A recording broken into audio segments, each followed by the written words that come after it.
Hey guys, welcome to Tabletop Never Stop. If you've been collecting minis for a while, you might have a giant pile of boxes just like this one. But don't worry, today I'm going to show you how to turn this into this. So hit the subscribe button and let's get this video started.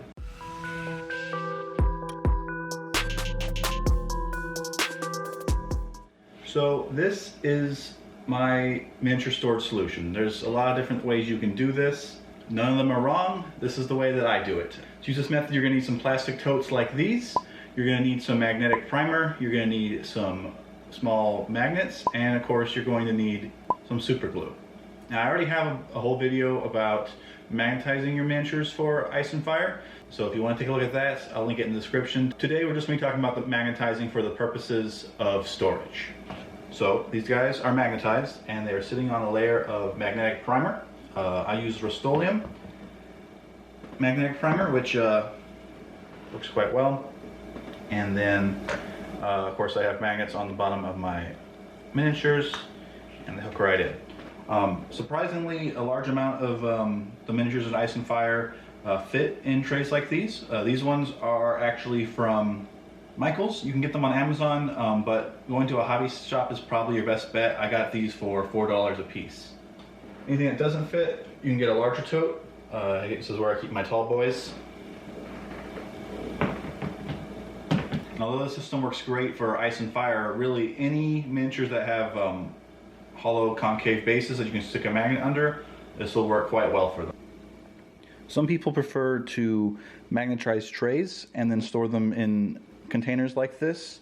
And that is obviously for going and pulling your trays out ready to go much more fast, but look at how many more miniatures I can get in this tray versus this one. All right, here is the step-to-step on how to do this. We have our Rust-Oleum magnetic primer, and I do a pretty bad job of opening it, so we're gonna kind of zoom through that. Probably shouldn't be using a knife there, not very safe. And when we do get this thing open, it's gonna need quite a bit of stirring. There is a thick portion on the bottom of this that it's basically where all the metal is, so it needs to be stirred quite a bit.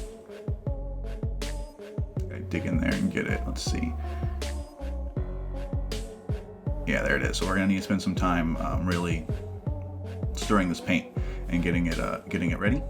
Now, I'm gonna put links to everything you need for you to do this project, Amazon links, in the description of this video. And if you go onto Amazon, you'll actually see that Rust-Oleum magnetic primer isn't that well reviewed, and that's because people are just putting a couple coats of it on a wall and then expecting magnets to stick to it, and it's not that high in iron content to really accomplish that.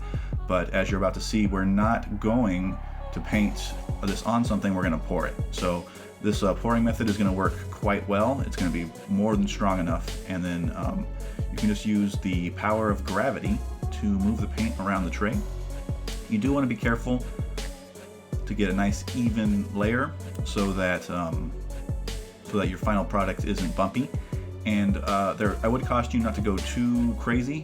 What I put in there is probably the perfect amount. If you put more, you're going to find that huge amounts of paint can actually lead to cracking, and of course, if the paint cracks, it'll be easier for it to fall out.